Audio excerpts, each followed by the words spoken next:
Bueno, ya estamos en línea con nuestra próxima entrevistada. Está con nosotros Natalia Quintana.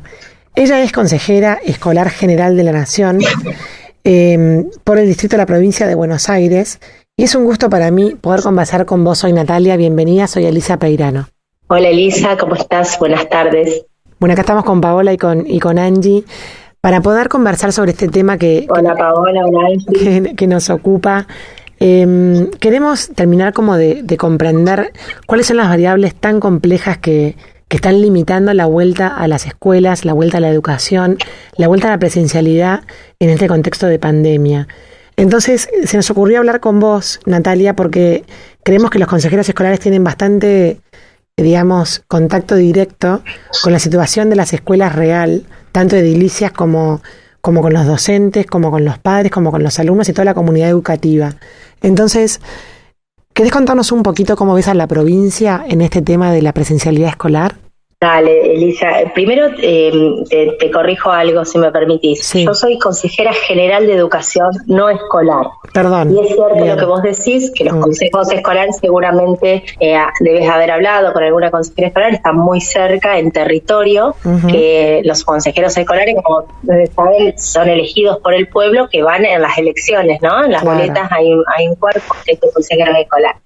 Ellos están muy en contacto. No obstante, desde el Consejo General de Educación, que es un órgano constitucional, que nosotros asesoramos al ministro, sobre todo en la elaboración, los roles fundamentales, en la elaboración, la participación en los diseños curriculares, vemos, como vos decías, una alta complejidad en la provincia de Buenos Aires para la presencialidad. De hecho, nosotros fuimos de los voceros, nosotros, Natalia Quintana, quien soy, y Diego Martínez, nosotros estamos representando a Juntos por el Cambio en ese ámbito del Consejo General de Educación. Durante todo el año 2020, lo primero que puntualizamos fue la diversidad de la provincia de Buenos Aires, esta provincia heterogénea, donde entendíamos que ante la política educativa también debía ser heterogénea ante la adversidad de la pandemia. Porque como ustedes sabrán, vos sos de un distrito pequeño como yo soy de Leandro de Nealem. El año pasado, hasta antes de las vacaciones de invierno, teníamos 72 municipios en la provincia de Buenos Aires que no había circulación de virus. Por lo tanto, nosotros entendíamos que podríamos haber tenido una estrategia diferente para esos distritos donde pudieran tener algún tipo de presencialidad cuando todavía no teníamos el virus en la zona. Eso no ocurrió. El gobierno decidió cerrar las escuelas en marzo del año pasado y hasta el día de hoy vemos que si bien hay una presencialidad, esta presencialidad se vuelve como con gusto a poco, ¿no? Digo yo, es muy específica, con algunas escuelas de acuerdo a las características edilicias de las escuelas tienen más presencia los chicos o menos presencia, que tiene que ver con los espacios áulicos, con los espacios del contexto de edilicio de cada una de las instituciones educativas. Pero lo que vemos con mayor gravedad es que todavía hay diferentes niveles, digamos, del sistema que no han vuelto en su totalidad o nada. Por ejemplo, los institutos de formación docente. La última comunicación es que volverían a la presencialidad después del receso de invierno o por el mes de julio, lo cual entendemos que esto es un impacto negativo para todos aquellos estudiantes de nivel terciario, porque también favorece que los estudiantes dejen sus carreras y no puedan terminarlas. También otro de las modalidades que no está asistiendo y que acá me gustaría detenerme, no solamente por yo en mi carrera docente pertenecer a psicología comunitaria y pedagogía social, son los centros educativos complementarios. Como vos sabrás, en la provincia de Buenos Aires todavía no se habilitó la presencialidad para estos centros educativos complementarios, que en nuestro modo de pensar deberían haber tenido un rol fundamental durante todo el transcurso de la cuarentena y ahora en la poscuarentena, digamos, y en la vuelta a la presencialidad, porque son esos espacios donde contienen a los chicos de mayor riesgo social. Esto me parece que es una mirada que no podemos perder, ¿no? Entonces, estos centros educativos complementarios no están teniendo ningún tipo de presencialidad con los alumnos, lo cual creemos que es un error importante. Ahora, estas 3 instituciones que nombraste, Natalia, no estamos hablando de niños, estamos hablando de adultos o de jóvenes adultos. En el caso de los centros, los institutos de formación docente, sí, son adultos. Los centros educativos complementarios comprende jóvenes y adultos.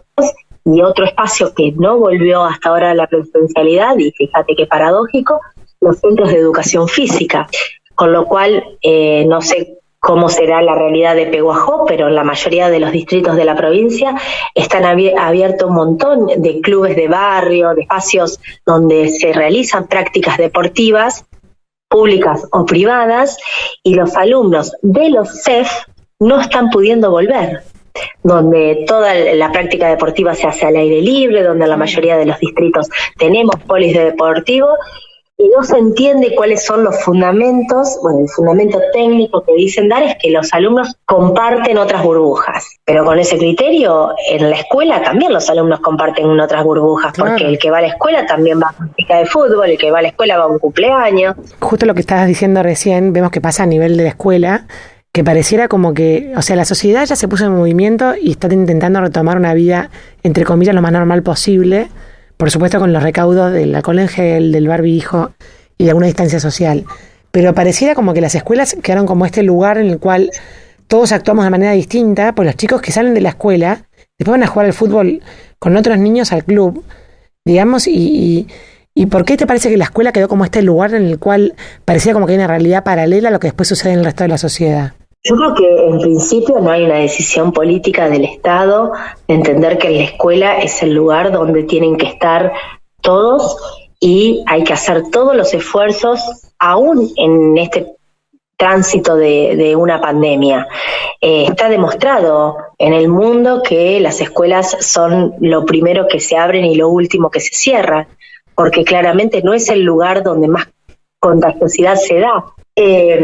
Pero el gobierno, por razones que no termina de explicar, porque los fundamentos médicos no estarían sustentando esta idea de que sea tan progresivo y tan despacio y tan limitado esta vuelta a la presencialidad, entonces debería haber alguna explicación de por qué es tan paulatino en este ámbito y, como vos decís, en otros ámbitos vemos que no ocurre. Claro. A ver, también nosotros sabemos que pedagógicamente cuál es el impacto que los alumnos no tengan continuidad.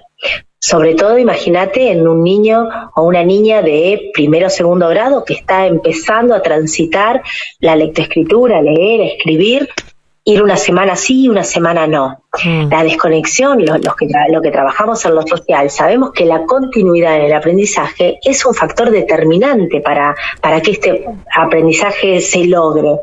Entonces, y si quieren, y si lo podríamos pensar de una manera diferente, es decir, cómo no utilizar a los centros educativos complementarios como pilares de sostén para estos alumnos, porque también sabemos que el aprendizaje está muy relacionado con los contextos, con los contextos socioeducativos en donde los chicos se mueven, el nivel sociocultural de las familias. No es lo mismo un niño donde tiene una familia con un nivel sociocultural, medianamente alto, que puedan acompañar el proceso de aprendizaje, y los alumnos que no. Entonces, este proceso de tan paulatino, esta cuestión de que los chicos vayan tan escalonados a la escuela, impacta en los de mayor vulnerabilidad social. Claro. Eso que la escuela por ley desde el momento de su creación fue creada para igualar a la sociedad. Y ahí estamos profundizando esa brecha socioeducativa. Esto es un tema muy profundo e importante para trabajar, y debería el gobierno estar poniendo toda su energía para que todos los alumnos estén todos los días en las escuelas, pero sobre todo aquellos que menos posibilidades tienen, con el agravante que nosotros tenemos en el sistema educativo estos otros sostenes. Claro, que no lo están usando. Imaginemos alumnos de mayor vulnerabilidad social. Nuestros pueblos más chicos no lo ven, pero nosotros vemos que las ciudades más grandes, quien se queda con esos alumnos, con esos niños en situación de vulnerabilidad, es la calle y es la esquina. Claro. Sabemos lo que pasa ahí. Entonces, es una semana en la escuela. Si a mí me toca esta semana en la escuela, la otra semana debería estar el centro educativo complementario actuando de sostén para que ese niño no esté en la calle. Y a la tarde debería estar el centro de educación física para que tampoco esté en la calle. Claro.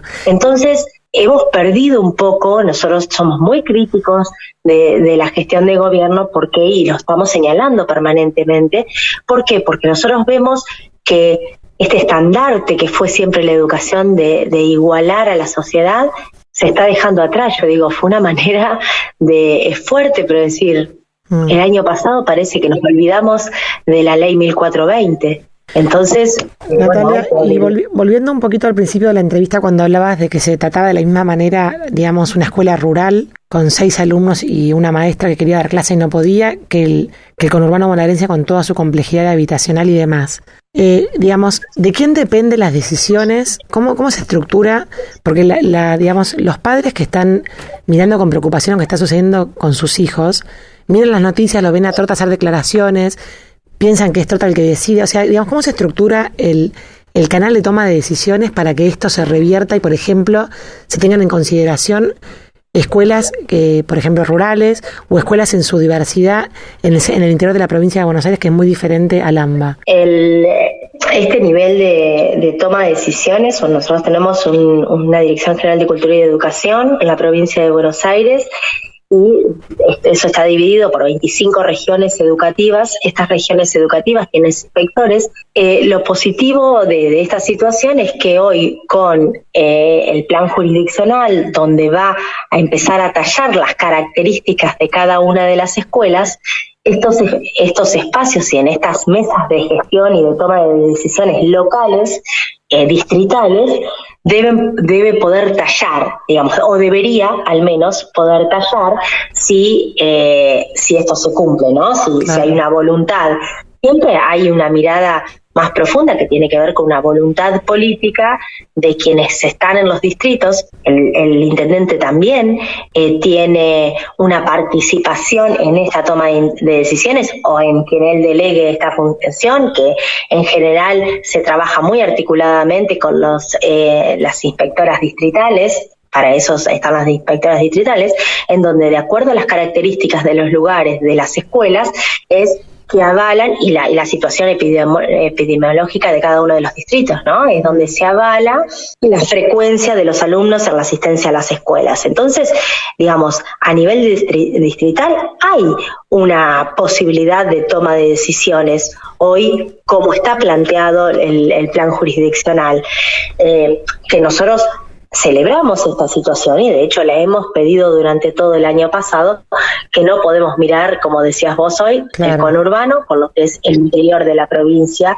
desde el momento uno, esto, y después podríamos hablar toda la tarde en un montón de otras situaciones. Pero puntualmente, las características de las escuelas rurales, las dimensiones de las aulas, las características edilicias de las escuelas, de lo que es en el interior de la provincia de Buenos Aires y lo que es en las ciudades cercanas o en el conurbano bonaerense.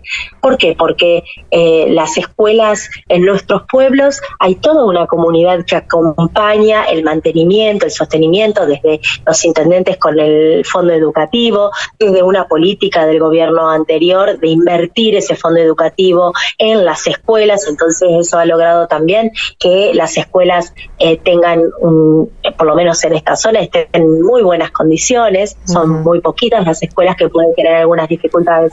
Entonces, todo eso hay que tomarlo como positivo y hacerlo jugar ahora, que es cuando los chicos necesitan la mayor presencialidad, porque en esto se va a definir la próxima tasa de abandono escolar o no. Claro. Nosotros ya venimos con un sistema educativo que tenemos que replantearlo. Nosotros tenemos un 50% de los alumnos que no terminan el colegio secundario. Y esa es una discusión que tenemos que dar al interior del sistema educativo. ¿Cómo vamos a hacer para recuperar esos alumnos que sistemáticamente durante años se vienen cayendo del sistema y después quedan boyando o obteniendo algún título secundario, pero esto no garantiza una posibilidad de ascenso social, claro. Porque no podemos perder de vista que este título de secundario tiene que ir asociado a una posibilidad de ascenso social de la sociedad en general.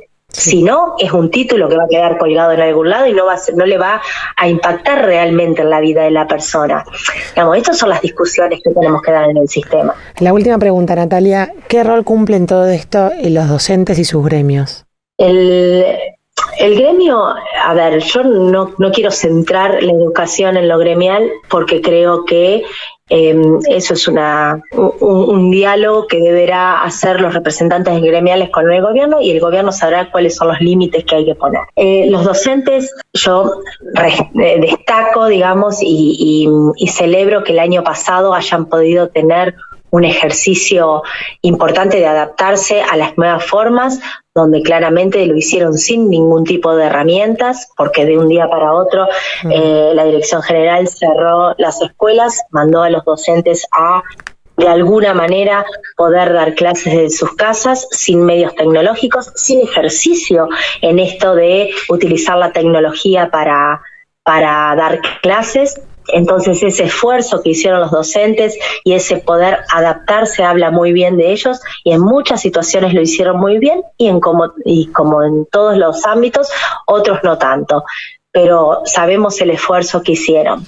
Y los gremios a veces parece que estuviesen más interesados en obstaculizar, digamos, esta vuelta a la presencialidad. Hemos tenido algunas denuncias de algunos distritos donde realmente son obstaculizadores que los alumnos vuelvan a las escuelas, casi fiscales de cómo se dan los desarrollos en las escuelas.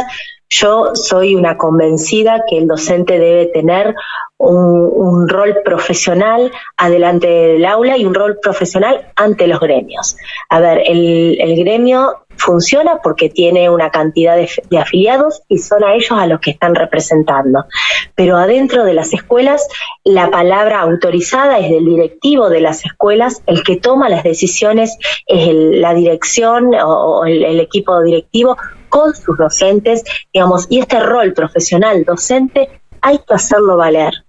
Entonces, me parece que los padres en esto de acompañar a sus docentes y sus directivos, me parece que es fundamental este trabajo en conjunto, ¿no? De las familias con los equipos docentes y en la generalidad de las escuelas uno ve que los directivos y los docentes quieren volver a dar clases. Ahora, también sabemos que muchas veces se sienten presionados y amenazados por estos sectores gremiales, donde amenazan haciendo denuncias hacia algunos directivos, amenazan haciendo cartas cuando van y observan la situación de las escuelas. Entonces, me parece que ahí la sociedad tiene que tener un claro posicionamiento, porque los intereses de los gremios a veces no están yendo de la mano con las necesidades de nuestros alumnos y alumnas en la provincia de Buenos Aires. Creo que eso también lo tenemos que tener claro. Nosotros apostamos a que los docentes, y siempre trabajamos para que los docentes puedan manifestarse desde un rol profesional, y eso es lo que va a cambiar la ecuación. Los docentes tienen saberes que defender y saben cómo hacerlo. Y los gremios están para otra cosa. Ellos defienden los derechos de los trabajadores, que no tiene nada que ver con el posicionamiento docente. Ahí me parece que si nosotros tenemos claras estas dos cuestiones, hay una posibilidad de avanzar en la presencialidad que tanto necesitamos. Clarísimo, Natalia. Muchísimas gracias por esta entrevista en Citas de Radio. La verdad que muy, muy interesante escucharte. Bueno, muchísimas gracias, Delicia, y a disposición vos y el equipo para lo que necesiten, y sigamos hablando de educación porque es lo que nos va a cambiar como sociedad. Y quiero dejar algo, creo que tenemos que trabajar mucho para que los chicos no solamente tengan títulos de secundario o de primario, sino que este título tenga un contenido y puedan lograr el ascenso social que la sociedad merece a través de la educación como para lo que fue pensada. Así que eso es nuestro trabajo permanente. Espectacular. Muchas gracias, Natalia. Quedamos en contacto hasta siempre. Bueno, muchas gracias, Elise, y a las chicas que te acompañan. Adiós. Un saludo a la ciudad de Pehuajó. Adiós. Adiós. Bueno, y así pasaba por el micrófono de Citas de Radio Natalia Quintana, consejera general de la Nación.